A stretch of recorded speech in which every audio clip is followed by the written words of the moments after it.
Hey there folks, this is Wolfman again. It's been quite some time since I've posted anything about game nights. That's primarily because I've not actually been able to attend them. There's 2 of them I scheduled and I was trying to participate in, but life just got real heavy and I didn't have the time and wasn't able to participate. And then there was about a month or so where I just had to put the controller down and I didn't get to play Battlefield at all. Life has still kind of got me by the balls, but at least it's slowing down, and I have to play again just to keep my sanity. It's like a de-stressor. And actually I recorded some game footage, I don't know if I'll put up, but of me getting back into Battlefield, like my first games in a team deathmatch, and I was just horrendous. I played a little bit of Sniper Elite, which is a pretty good, relaxing, single-player kind of story where you're just kind of trying to be stealthy.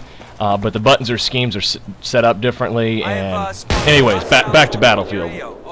We're actually playing a zombie match here. We're just going to call this one 7 because I think the last one I got up on YouTube was 6. Whoop, just dropped Blaze there. We're playing zombies, and Blaze is the first zombie. I played on a server, I don't know, week and a half ago, and it was unranked. I was just looking through some servers on the browser and it said zombie, so I jumped in, and there was a group of guys that were doing a pretty good job of converting the idea into Battlefield. So basically 2 teams, 1 zombies, 1 humans. Humans are using shotguns and pump action to give the zombies a slight advantage. I mean, it's kind of hard to charge a guy when he's got a 200 round LMG. So this pump action gives him a slight advantage, which I think you'll see right up here when Blaze charges me, and he almost gets me actually. Yep, he just downed somebody.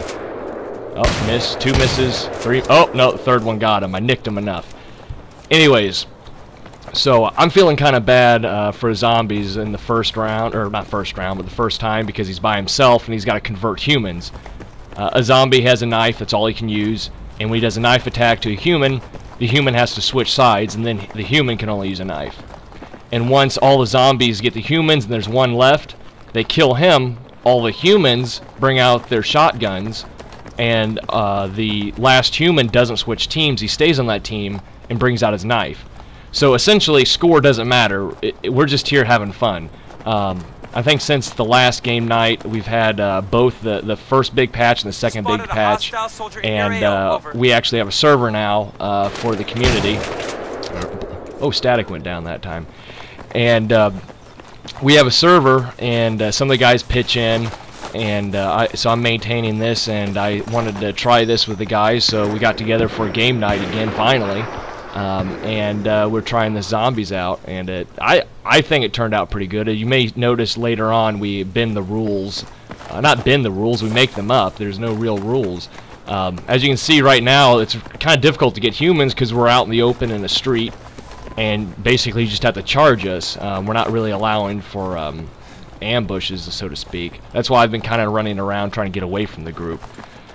And Reaper actually, I think one time he said, he had an observation, I've never seen 3 players spin so fast in 360 degrees just trying to see everything when we're standing in the street.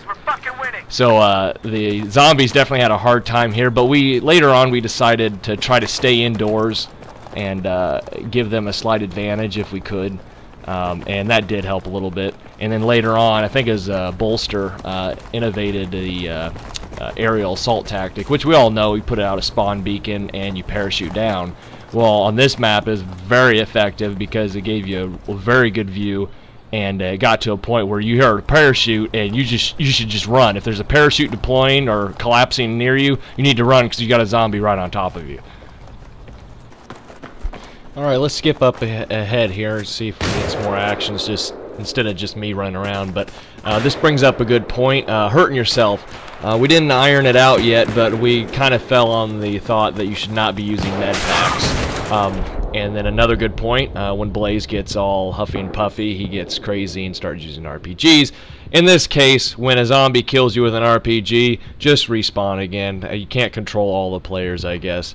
Even though he's on comms and he knows what's going on, he just likes to be different, I guess. Anyways, about med packs, I think at one point I throw it down, but then we kind of discussed, and it's just not fair, especially if a zombie doesn't get a knife kill on you and from the with an animation from the back. He still does like 50% damage when he hits your front.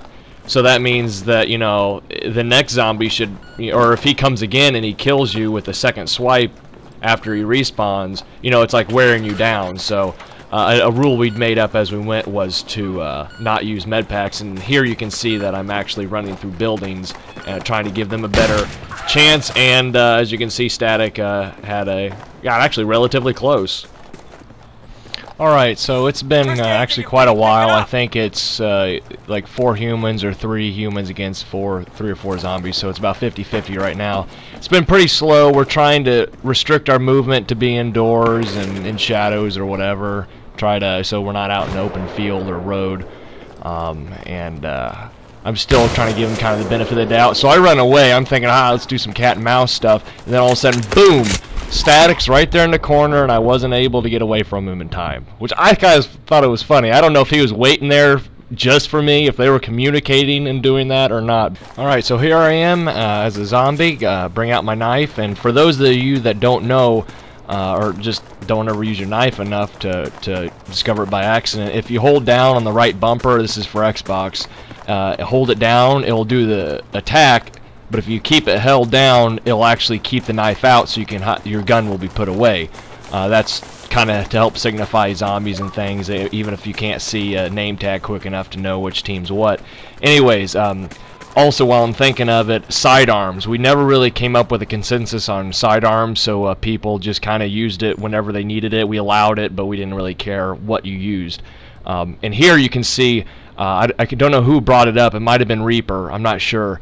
Said we should switch our comms. If you see the VOIP at the bottom left, if you switch that to team, that way it's just not people in your squad. Because what we were doing was switching teams, and we were all in the same party. And then we kind of realized that when the zombies are there and they hear what you're saying, or the zombies are trying to work and do an ambush on you, if you can hear them, you know, it just wasn't working out. And you can see everybody's dumping out of the party right now. And basically, I don't know who it was that brought it up, but they said switch it to team. That way, when you switch teams, you'll automatically be moved over, so you don't have to deal with switching a party and a team. And when you have it on team, you don't have to be in the same squad. And actually, since we kind of formed our last stand, the community, we've always used party chat. It was more reliable. It didn't have the lag that as bad of a lag as the Battlefield comm system had. And also, it was when you jump into a game, back when Battlefield was still relatively new, or Battlefield 3 was still new out of the box, you would get broken up, and you'd be talking and you didn't realize that you guys weren't in a squad again, because it spawned you into a game, and you just weren't together. So then you had to work doing that. So we just used to always just put ourselves in a Xbox Live party chat, so we could always talk to each other, say, oh, well, I'm on this team, who's switching? Here we go. Okay, we're waiting, we're gonna rush at the same time, and he gets us, both of us. I don't know if I got any hit on him, I doubt it, but anyways, that was kind of a fail. So that's kind of what we were doing there with comms, and I'd actually, we were quite surprised how good the comms have improved on Battlefield. I mean, it sounded like we were just on party chat, which isn't all that great, but we didn't have that lag, and it sounded much clearer, and now when we switch teams, it's automatic. So for anybody that hasn't been using it or has been using party chat like we have, definitely give it a try. It might be a little bit easier for what you're trying to do with your group. Alright, I want to see if I can try to wrap this up here. I've already been rambling way too long. The situation is, I do believe there's 6 zombies and 1 human left. So this is the end of, I guess, the first round before we actually switch over. And it's bolster cannon. You can see him in the center of the screen. I'm keeping eyes on. He's been just holding that stairwell down, and we've been rushing him 2 or 3 guys at a time, and he's able to hold us off. So I'm keeping eyes on, make sure he doesn't run off somewhere, and the other guys are running around trying to find a way, another way up there, see if there's something else they can jump on, dumpster, blocks, wall, I don't know. And so that's where we're at right now. Alright, he's holding steady, and then all of a sudden he moves in. And I said he's going downstairs. and I didn't know if somebody's watching downstairs or not, or if they're all outside the building looking up. And up comes Static, and then up comes Typhoon. I said, well, did you pass him? Where'd he go?